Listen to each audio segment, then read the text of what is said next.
누가복음 15장 25절에서 28절까지 말씀입니다. 누가복음 15장 25절에서 28절까지 말씀 함께 한 목소리 읽도록 하겠습니다. 시작. 그런데 큰 아들이 밭에 있다가 돌아오는데 집에 가까이 이르렀을 때에 음악 소리와 춤추면서 노는 소리를 듣고 종 하나를 불러서 무슨 일인지를 물어보았다. 종이 그에게 말하였다. 아우님이 집에 돌아왔습니다. 건강한 몸으로 돌아온 것을 반겨서 주인 어른께서 살찐 송아지를 잡으셨습니다. 큰아들은 화가 나서 집으로 들어가려고 하지 않았다. 아버지가 나와서 그를 달랬다. 예수님께서 잃은 자를 찾으시는 비유를 금요일 본문에서부터 이어서 하시게 됩니다. 금요일 날에 잃은 양 한 마리를 찾으시는 목자와 또 드라크마 하나를 잃어버린 여인에 관한 이야기를 하신 이후에 세 번째 비유로서 오늘은 잃어버린 아들, 탕자에 대한 이야기를 하시게 됩니다. 우리가 잘 알고 있는 것처럼 어떤 부자에게 아들이 둘이 있었는데 그 중에 작은 아들이 먼저 좀 유산을 물려달라라고 이야기해서 아버지의 재산을 가지고 방탕하게 살다가 모든 재산을 탕진하고 돼지를 치는 험한 일을, 부정한 일을 감당하다가 결국 아버지께 돌아오게 되는 그 이야기를 예수님께서 말씀하시게 됩니다. 이 아들이 돌아오자 처음에는 종으로 돌아오기를 원했지만 아버지께서는 당연히 자신의 아들을 종으로 받아들이지 않고 아들로서 다시 받아들이면서 그를 굉장히 환영해 주게 됩니다. 20절에 보면 그는 일어나서 아버지에게로 갔다. 그가 아직도 먼 거리에 있는데 그의 아버지가 그를 보고 측은히 여겨서 달려가 그의 목을 껴안고 입을 맞추었다.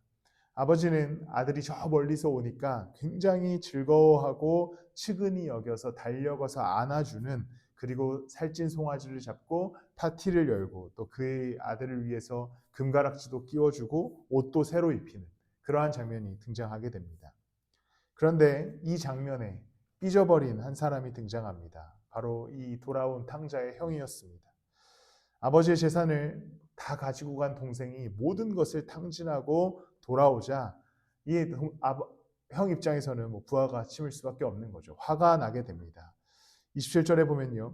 종이 그에게 말하였다. 아우님이 집에 돌아왔습니다. 건강한 몸으로 돌아온 것을 반겨서 주인 어른께서 살찐 송아지를 잡으셨습니다. 아버지께서 이제 돌아온 동생을 위해서 살찐 송아지를 잡자 이제 28절과 29절에 형의 반응이 등장합니다. 큰아들은 화가 나서 집으로 들어가려고 하지 않았다. 아버지가 나와서 그를 달랬다. 그러나 그는 아버지께 대답하였다. 나는 이렇게 여러 해를 두고 아버지를 섬기고 있고 아버지의 명령을 한 번도 어긴 일이 없는데 나에게는 친구들과 함께 즐기라고 염소 새끼 한 마리도 주신 일이 없습니다. 형은 화가 났습니다. 본인이 말하는 대로 아버지께서 친구들이랑 먹으라고 염소 한 마리도 주시지 않아 놓고선 동생이 모든 재산을 탕진하고 돌아왔는데 송아지까지 잡아서 축제를 여는 것을 보고 분노가 치밀어 올랐습니다.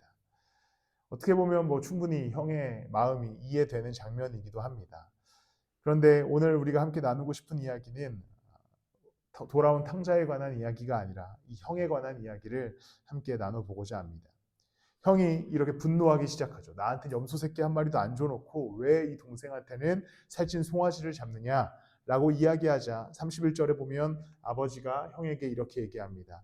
얘야, 너는 늘 나와 함께 있으니 내가 가진 모든 것은 다 내 것이다. 아버지는 화가 나 있는 아들을 보면서 이렇게 얘기합니다. 야, 내가 너를 위해서 특별히 송아지를 잡은 적은 없다. 염소 새끼 한 마리도 준 적 없다. 그런데 너는 항상 나와 함께 있었고 내가 가진 것이 이미 다 너의 것이었다라고 말씀하는 것이죠. 이 형은 아버지를 떠나지 않고 있었습니다. 아버지와 늘 함께 있었습니다. 아버지의 재산을 누리고 있었고 아버지의 모든 것을 맡아서 관리하고 있었습니다. 그런데 그는 그것을 기억하지 못하고 동생에게 돌아간 잠깐의 축제와 살찐 송아지 때문에 분노하여서 아버지께 화를 내고 있는 장면이 등장합니다. 우리도 생각해보면 돌아온 탕자와 같이 예수님을 멀리 떠난 적은 없는 것 같습니다. 아마도 모든 이들의 신앙의 여정을 생각해보면 그냥 열심히 교회를 다니고 또 어느 정도의 신앙을 유지하면서 평범하게 예수 그리스도를 따라오고 예배하고 잘 살아왔습니다.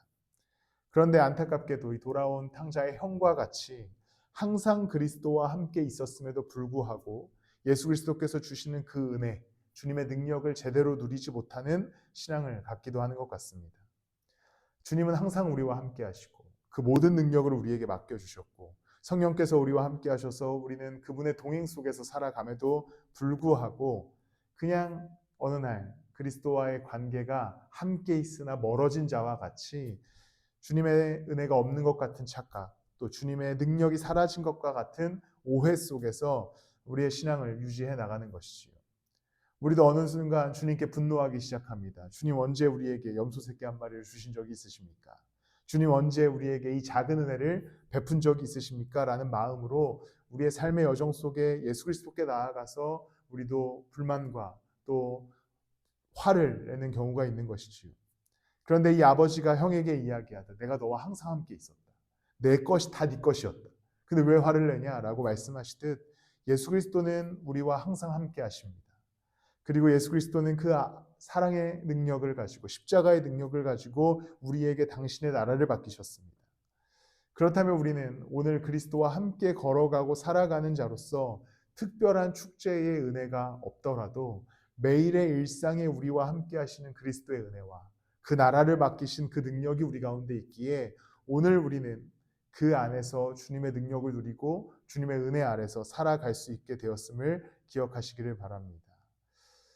형을 보면 우리의 모습과 굉장히 닮아있는 안타까운 모습을 보여줍니다. 예수님은 늘 우리와 함께 하시고 그 십자가의 은혜로 오늘도 우리를 구원하여 주셔서 자녀 삼아 주셨고 자녀됨의 권세를 주셨음에도 불구하고 우리는 종종 그리스도와 함께 있지 않은 듯이 살아가고 또 우리에게 주어지는 삶의 문제 때문에 쉽게 화를 내고 분노하고 또 주님의 은혜를 다른 사람이 경험하는 것만 보면서 나에게 은혜가 없다라고 하는 생각을 하게 됩니다. 그런데 우리의 삶의 매일은 그리스도와 함께 걸어가는 인생이고 우리에게 자녀의 권세를 주신 인생입니다. 어쩌면 작은 예배의 시간 또 이 새벽도 우리에게 제공하신 주님의 축제일 수 있습니다.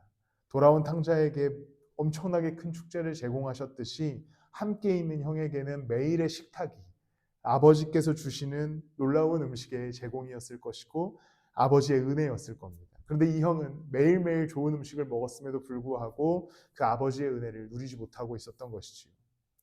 하나님은 항상 우리를 위하여 오늘도 당신의 은혜의 식탁을 차려놓으시고 또 우리를 사랑하고 계시고 우리에게 당신의 권세를 주셔서 이 땅을 살아가게 하십니다. 함께 있으나 떠난 자와 같이 그리스도의 은혜를 잊어버리지 마시고 오늘도 살아서 역사하시는 하나님의 은혜와 우리를 위해 공급하시는 하나님의 말씀과 그 하나님의 사랑을 누리면서 오늘도 자녀의 권세를 누리며 살아가는 우리가 되기를 축복합니다. 형과 같이 분노하는 신앙이 아니었으면 좋겠습니다. 지금 은혜가 없는 것처럼 느껴지고 특별한 축제가 열리지 않아서 하나님이 살아계신가라고 의구심을 갖거나 아니면 내 신앙이 불이 꺼지는 신앙이 아니라 그는 항상 우리와 함께 계시고 야 내게 다 원래 너 것이었어 라고 말씀하시는 권세가 오늘 우리에게도 있듯이 그 주님의 능력으로 오늘 한 걸음씩을 걸어가시기를 소망합니다. 우리는 종종 가까이 있지만 멀어지는 모습을 경험하게 됩니다. 항상 주님이 우리와 함께 하시고 또 성령께서 우리와 늘 동행하신다고 말씀하지만 우리는 삶의 현장을 살아가다 보면 주님과 멀어지는 우리를 경험하게 됩니다. 주님 언제 우리에게 염소 한 마리를 주셨습니까? 언제 우리를 위로해 주셨습니까? 언제 나와 함께 하셨습니까? 라고 하는 질문들을 종종 하게 되는 것 같습니다. 그런데 예수 그리스도께서는 죽으시고 부활하셔서 우리 가운데 성령을 보내셨고 오늘도 우리와 동행하여 주고 계십니다. 하나님 나라를 허락하신 그리스도께서 오늘도 그 나라의 권세를 우리에게 허락하여 주셨습니다. 그러니 늘 가까이 주님과 동행하는 자로서의 그 기쁨을 은혜를 누리시기를 소망합니다. 형을 생각해 본다면 정말 염소 새끼 한 마리가 먹고 싶었으면 아버지한테 가서 달라고 했으면 될 것 같습니다. 왜냐하면 동생한테는 전 재산을 준 아버지인데 형이 염소 새끼 한 마리 달라고 하면 당연히 제공해 주시지 않았겠습니까? 아버지는 분명히 오케이 했을 것 같습니다. 형이 아버지한테 나가서 아빠 나 오늘 친구들이랑 밥 좀 먹으려고 그러는데 염소 한 마리만 주십시오 하면 아버지가 충분히 주었을 것 같습니다. 오히려 또 매일의 식탁에서 아버지 제게 오늘 필요한 양식을 달라고 했으면 이 아버지는 그 큰아들에게 필요한 양식을 아낌없이 제공했을 겁니다. 우리가 말씀 앞으로 나아가서 기도의 자리에 나아가서 예수 그리스도 앞에 나아가서 주님 오늘 내게 일용할 은혜와 필요한 힘과 주님의 능력을 허락해달라고 우리가 간구한다면 하나님은 분명히 우리를 그렇게 먹이시고 살려주시고 이끌어가시고 또 필요한 능력을 허락하여 주실 것입니다. 항상 주님의 은혜가 우리와 함께 있습니다. 아버지가 그 큰아들과 항상 함께 했던 것처럼 하나님의 은혜는 오늘도 우리와 함께 하시고 우리를 먹이시고 우리를 위해 권세를 허락하여 주셨습니다. 이 믿음을 회복하셔서 동행의 기쁨을 회복하는 이 사순의 기간 또 한 주간의 시간이 되시기를 축복합니다. 말씀을 마무리하겠습니다. 이 형과 같은 사람들은 성경에서 자주 등장합니다. 이스라엘 사람들이 그랬죠. 광야를 걷는 내내 불평합니다. 밥 달라, 고기 달라, 물 달라. 그런데 항상 하나님이 광야에서 이스라엘 백성들과 함께 있었음에도 불구하고 이스라엘 백성들은 계속해서 불평과 불만의 삶을 살아갑니다. 하나님께서는 항상 그들에게 구름 기둥과 불 기둥으로 만나와 메추라기로 함께 하셨지만 이스라엘 백성들은 그 은혜를 잊어버리고 불평과 불만을 쏟아내게 됩니다. 형도 그랬듯 이스라엘이 그랬고 또한 우리가 그렇게 신앙생활을 할 때가 있는 것 같습니다.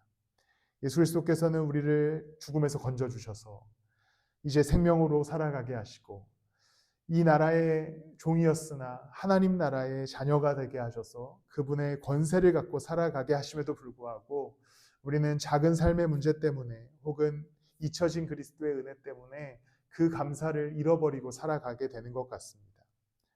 그런데 예수 그리스도께서는 우리를 건져주셨고 오늘도 항상 함께 하시고 우리에게 필요한 것들을 공급하시고 기도의 자리에 찾아갈 때 우리의 기도를 들으시고 말씀의 자리에 찾아갈 때에 우리에게 그 말씀으로 먹이시고 또 항상 살아계시는 성령께서 우리를 도우시고 지키시기에 그 하나님의 권세가 오늘도 내게 주어졌음을 기억하시고 항상 그분과 가까이 걸어가며 기뻐하며 즐거워하는 종종 삶에서 절망과 좌절을 느낄지라도 다시 예수 그리스도와 함께 일어나 걸어가는 우리 모두가 되어지기를 예수 그리스도의 이름으로 축복합니다. 제가 오늘 기도와 축도로 예배를 마치겠습니다. 하나님 감사합니다. 오늘도 살아계시고 여전히 살아계시고 오늘도 역사하고 계시고 그 모든 권세를 자녀된 우리에게 허락하여 주셔서 감사합니다. 그 자녀의 권세를 잊지 않게 하시고 오늘도 담대히 예수 그리스도를 따라 걸어가게 하여 주시옵소서. 주님, 삶에 힘듦과 어려움이 있을지라도 여전히 나와 함께 계시는 예수 그리스도를 묵상하게 하여 주시고 그 그리스도와 함께 삶의 걸음을 담대히 옮겨 결국에 오늘도 주님이 주시는 그 식탁 아래에서 은혜와 기쁨을 풍성함을 누리게 하여 주시옵소서. 오늘 하루도 고되게 살아갈 우리 성도들의 삶을 지켜주시고 또 그 모든 걸음들 가운데 갈 길을 밝히 보여주시옵소서. 이제는 우리 주 예수 그리스도의 은혜와 하나님의 극진하신 사랑과 성령님의 내주 동행하시며 감화 감동하심이 오늘도 주님이 차려주신 그 풍성한 식탁과 그 권세 아래에서 그것을 먹고 즐거워하며 담대히 살아갈 우리들의 머리 위에 지금부터 영원토록 함께 하실지어다.